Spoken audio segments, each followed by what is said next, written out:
है कि सच्चे परस्तार बाप की प्रस्तुति रूह और सच्चाई से करेंगे, क्योंकि बाप अपने लिए ऐसे ही परस्तार ढूंढता है। खुदा रूह है और जरूर है कि उसके परस्तार रूह और सच्चाई से प्रस्तुति करें। हालेलुया।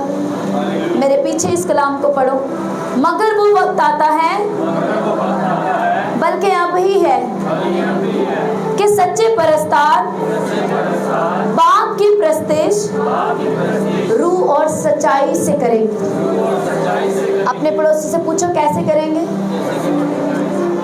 जवाब दो, बोलो रूह और सच्चाई से।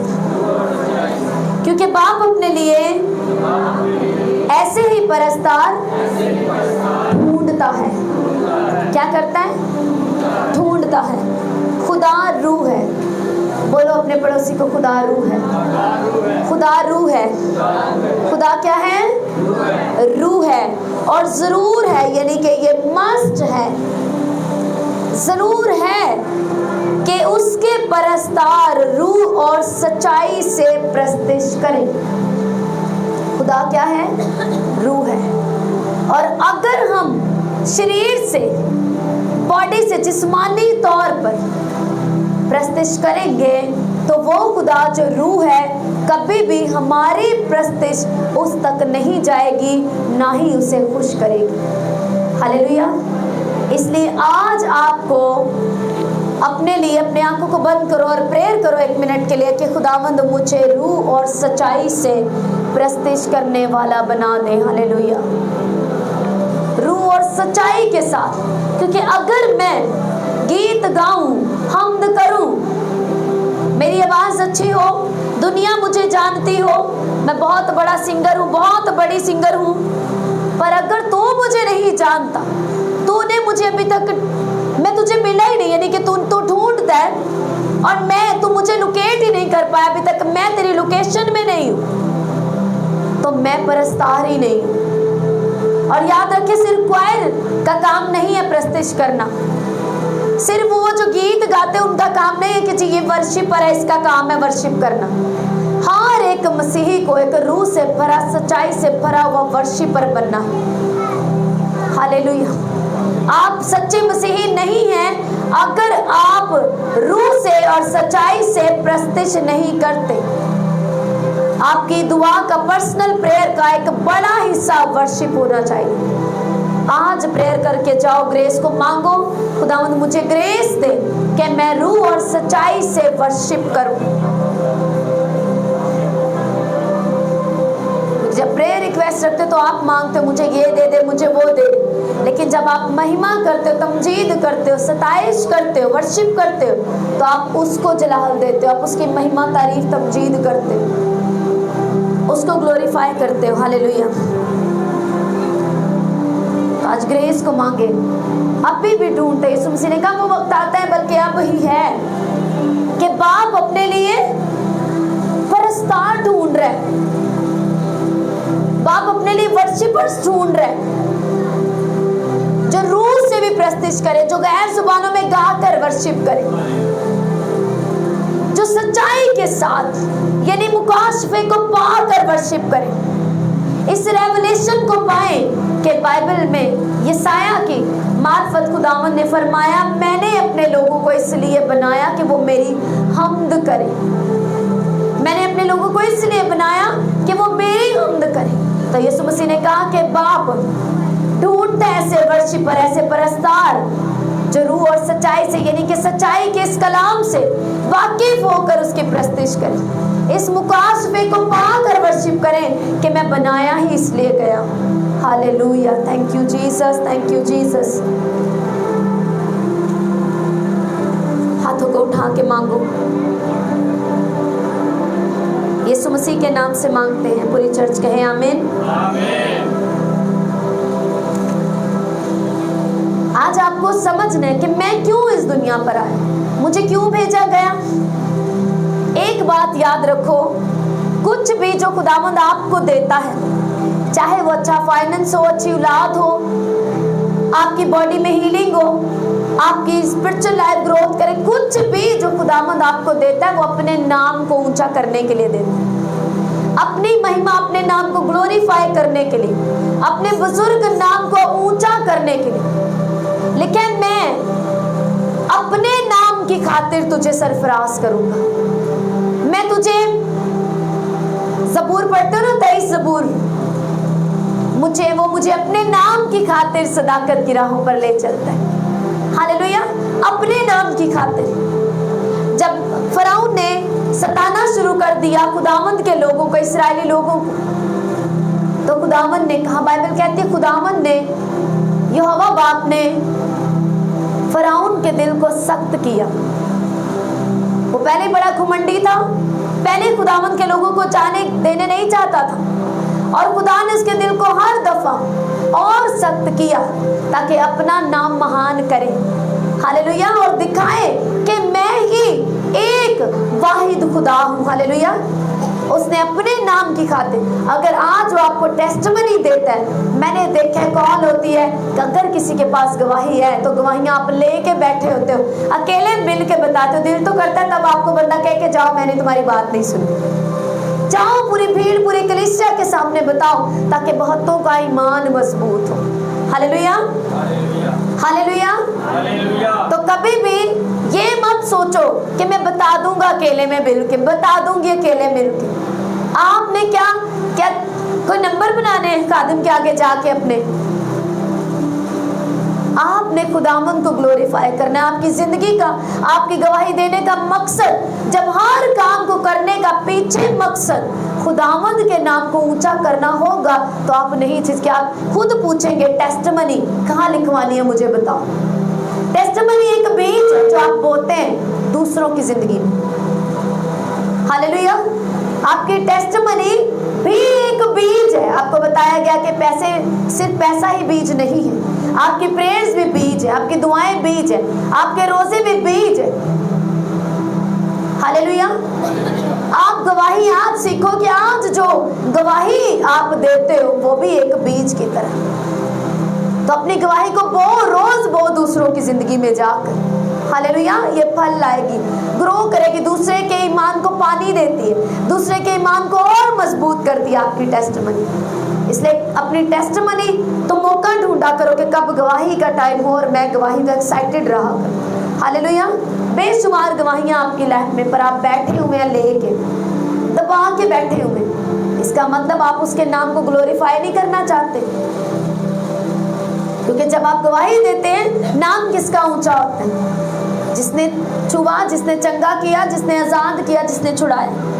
यशायाह की मार्फत खुदावंद ने फरमाया, मैंने इन लोगों को, अपनी कौम के बारे में बात की, मैंने इन लोगों को इसलिए बनाया कि ये मेरी हम्द करें, या इसलिए बनाया कि ये अच्छी सी वाइफ ढूंढे और अपनी लाइफ एंजॉय करें, या अच्छा हस्बैंड ढूंढे, बच्चे मांगे, बच्चे हो जाए तो उनको पढ़ाएं लिखाएं, 2-2 ड्यूटियां करें, और कहें कि संडे भी हम फारिग नहीं हैं, हमारे पास तो टाइम ही नहीं होता दुआ के लिए। मैंने किस लिए बनाया इन्हें? कि ये दुनियादारी में खो जाए, दुनिया की चीजों के पीछे पड़े रहे। मैंने इन लोगों को इसलिए बनाया, ये माइक को इसलिए बनाया गया ताकि ये मेरी आवाज को आप तक पहुंचा सके। इसका यही काम है। इस माइक का काम नहीं है कपड़े धोना, तारे बिछाना, कुछ भी और करना। इसका काम क्या है? आवाज दूसरों तक पहुंचाना। हम किस मकसद के लिए बनाए गए हैं? हम बनाए गए हैं खुदा की, उस खुदा की जिसने हमें अपनी सूरत में बनाया, अपने जैसे इख्तियार दिए। हालेलुया, अपने बेटे और बेटी होने का हक दिया, अपने बेटे यीशु मसीह को भेजकर हमें मुर्दों से निकाल लिया, दुनिया के तारीकी के कब्जे से हमें छुड़ा लिया, शैतान की कैद से आजाद कर दिया। और जब मसीह यीशु जी उठा तो बाइबल कहती है हम भी उसके साथ जी उठेंगे और आसमान पर आदमी बाला पर उसके साथ होंगे। इतना कुछ किस लिए किया? ताकि हम दुनिया में खो जाए, हमें वक्त ही ना लगे कि हमारे पास टाइम नहीं है। संडे भी ड्यूटी पर है, बेगम बड़ी सख्त है तो बॉस बड़ा सख्त है। जिस दिन उसने सख्ती की ना तो लग पता जाएगा। हालेलुया। अगर 6 दिन मेहनत करके कुछ नहीं बना तो 7वें दिन करके कुछ भी नहीं बनेगा, बल्कि वो 6 दिन की आपकी मेहनत भी वेस्ट हो जाएगी, क्योंकि उसके ऊपर बरकत नहीं हो। हालेलुया। कितनों को समझ आ रही है? मैंने इन लोगों को किसने बनाया? अपने पड़ोसी को याद दिलाओ, उसे पक्का करो इस बात के लिए कि तुम किस लिए बनाए गए हो, ताकि खुदावंद की हम्द करो। खुदावंद फरमाता है मैंने इन लोगों को इसलिए बनाया, रीजन, पर्पस। पंखे को बनाया गया हवा देने के लिए। हर एक चीज का इस जमीन पर बनाने का खुदा का एक खास मकसद है। इंसान को बनाने का मकसद क्या है? कि वो क्या करे? खुदावंद की हम्द करे, रूह के साथ, सच्चाई के साथ, दिलो जान के साथ, मजबूरी के साथ नहीं, पूरी जान, ताकत, अकल के साथ वो प्यार करे अपने खुदावंद, थैंकफुल रहे हमेशा। हालेलुया। कितनों को कलाम समझ में आ रहा है? मैंने इन्हें बनाया ताकि ये क्या करें? क्या करें? ऊंची आवाज में बोलो, क्या करें? खुदावंद की हम्द करें। अब बात ये है कि खुदावंद ये नहीं चाहता कि हम अच्छा खाना खाएं, अच्छे कपड़े पहने, हम खुश रहें, शादमान रहें, शादी ब्याह करें, अपने घर बसाएं? क्या खुदा ऐसा नहीं चाहता? हाँ, वो चाहता है आपकी मैरिज लाइफ ब्लेस हो, आपके बच्चे ब्लेस हो, वो अच्छी जगहों पर जाएं, आप अच्छा खाएं पिएं, वो चाहता है ये। लेकिन वो ये चाहता है कि आपकी जिंदगी में पहला दर्जा हमेशा उसी करे। ये चीजें नंबर 2 पर होनी चाहिए। बीवी, बच्चे, घर, फैमिली, सब कुछ नंबर 2 पे होना चाहिए। अगर आप बहनें घर का काम करती हैं तो आप ये नहीं कह सकते कि मेरी जिंदगी बच्चे पालने के लिए, बच्चों को कुछ बनाना मेरा मकसद है। आज लोगों से पूछा आपके क्या मकसद है जिंदगी का? बस चाहते हैं जी, भाई जी क्या मकसद है, बहन जी क्या? बस बच्चे पढ़ लेके कुछ बन जाए, जेने तो कसा वेखे ने ना वेखन,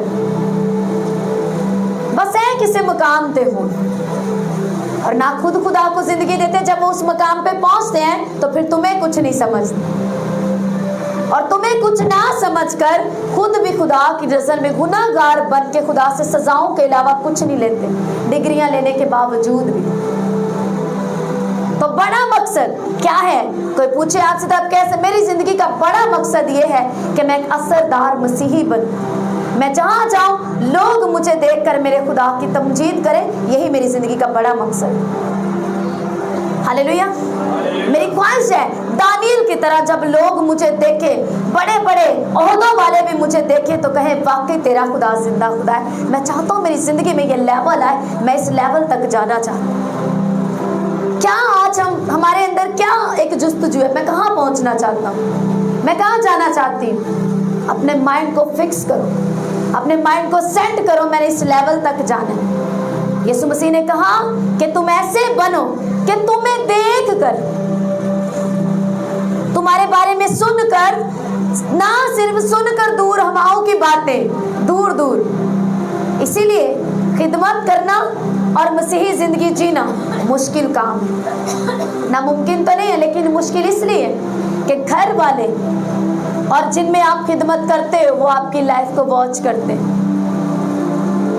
वो तुम्हें देखकर, तुम्हारे किरदार को देखकर, तुम्हारा उठना बैठना सब कुछ देखकर, तुम्हारे रवैये देखकर तुम्हारे आसमानी बाप की तमजीद कर। हालेलुया। दूर से सुन सुन के तो सभी अच्छे लगते हैं, लेकिन तुम्हें देखकर लोग तुम्हारे आसमानी बाप की तमजीद करें। और फिर अमसाल में लिखा है कि जब इंसान की रवशें खुदा को पसंद आती हैं तो वो उसके दुश्मनों को भी उसके दोस्त बना देता, फेवर में खड़ा कर देता उनके। हालेलुया। और ये 100% सच बात है। अगर आपको यकीन नहीं है तो आज की डेट के साथ इस बात को लिख के जाओ और चलना शुरू कर दो खुदावंद के कलाम के ऊपर। और आप जो आपको लगता है सबसे बड़ा दुश्मन है, वो आपका सबसे बड़ा आपके फेवर में खड़ा होगा एक दिन यीशु मसीह के नाम से। ऐसा बाइबल कहती है। मैं कोई प्रोफेसी नहीं दे रही हूँ आपको, मैं बाइबल की बात बता रही हूँ। हालेलुया। बाइबल कहते हैं जब इंसान की रवशें खुदा को पसंद आती है तो उसके विरोधियों को, उसके दुश्मनों को भी उसके दोस्त बना देता है। कुछ साल चल के देखना और नाम लिख लो आज उसका डेट के साथ। जो लगता है कि ये मेरा बड़ा दुश्मन है या इसको ये मुझे नापसंद करता है, एक दिन वो चाहे सामने ना सही लेकिन आपके बारे में बातें जरूर शुरू कर देगा कि वाकई वो कुछ है, वाकई खुदा का हाथ उसकी जिंदगी के ऊपर। हालेलुया। ज़बूर 22 उसकी 26वीं आयत में लिखा है, हलीम खाएंगे और शेर होंगे, खुदावंद के तालिब उसकी सताइश करेंगे। खुदावंद को खोजने वाले, खुदावंद की तलाश करने वाले, खुदावंद के तालिब उसके भूखे और प्यासे उसकी सताइश करेंगे। इसीलिए हर कोई खुदावंद की सताइश नहीं कर सकता। वर्शिप करना सिर्फ स्क्वायर टीम का काम नहीं है, या मैं ये कहूँ कि नहीं मेरा काम जी सिर्फ सरमन देना है और आप पे नहीं, हमारा काम सिर्फ वर्शिप को सुनना और कलाम को सुनना है। नो, वो आप में से वो हर रोज ढूंढता है आपको, एक वर्शिपर के रूप में आपको चाहता है। जानते हैं वर्शिप का पूरा मतलब क्या है? वर्शिप का मतलब है इबादत। खुदा रूह और सच्चाई से इबादत करने वालों को ढूंढता है और गीत गाना इबादत का एक हिस्सा है, पूरी इबादत नहीं है। कलाम सुनना इबादत का एक हिस्सा है, पूरी इबादत नहीं है। दुआ करना इबादत का एक हिस्सा है, पूरी इबादत नहीं है। बीज बोना, रोजे रखना भी इबादत का हिस्सा है, पूरी इबादत नहीं। पाकीज़गी में चलना भी, गवाही को देना, गवाही को रिसीव करना ईमान से और फिर गवाही को देते रहना और गवाही पर बने रहना इबादत का हिस्सा है, पूरी इबादत नहीं। वर्शिप का मतलब इबादत है। आपको लगता है कि वर्शिप का मतलब गीत गाना है? वर्शिप का मतलब है पूरा कंप्लीट पैकेज। खुदा रूह और सच्चाई से इबादत करने वालों को ढूंढता है, जो गीत भी गाए रूह से, जो कलाम भी सुने रूह से, कलाम पर चले भी परफेक्टली, पाकीज़गी में जिंदगी भी गुजारे, बीज भी बोए, कलाम की हर एक बात पे चले, वो रोजे भी रखे, प्रेयर भी करे, कलाम भी पढ़े, पूरी तरह से चले। खुदावंद ऐसों को ढूंढता है। अब आपको ग्राफ बनाना है अपनी लाइफ का खुद से। जैसे मैंने एक दफा बताया था कि आपको कॉलम बनाना है, कितनों को याद है? बपतिस्मे से पहले की जिंदगी भी लिखनी है, अब तक आज किससे पहले जिंदगी भी लिखनी है, पुरानी जिंदगी भी और नई भी लिखनी, बपतिस्मे से पहले और बपतिस्मे के बाद। और फिर चीजें लिखनी है कि बपतिस्मा पाने से पहले मैं ऐसा था, मुझ में ये कभी थी, ये था, ये था, ये था, और बपतिस्मा पाने के बाद भी लिखना है, फिर मैच करना है। तो देखना कि कितने नंबर निकलते हैं। एक चेक किया करें अपनी लाइफ को, एग्जामिन करना है, आपको परखना है, खुद से जांच पड़ताल करनी है अपनी। जो ऐसा करते हैं वो बने रहते हैं, जहां कमी आती है उसके लिए प्रेयर, उस पर काम शुरू कर देते हैं। लेकिन जो बस मुंह उठाया चले जाते हैं ना, ठोकर ही खाते हैं, बस गिरते हैं वो। क्योंकि यहाँ पे सवाल है कि मैं परफेक्ट ही हूँ।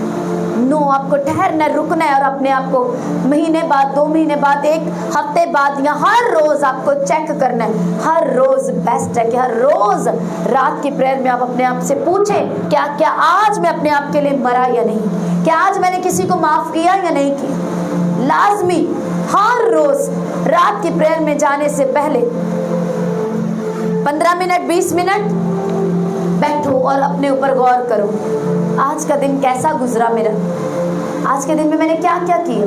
हाँ, तब मुझे वो बहन कह रही थी प्लीज़ मुझे माफ़ कर दो और मैंने गुस्से में से इग्नोर कर दिया, मैंने माफ़ नहीं किया, ये गलत किया। हाँ खुदावंद माफ़ी मांगती हूँ, कल उससे ज़रूर मिलूंगी और उससे बात करूँगी।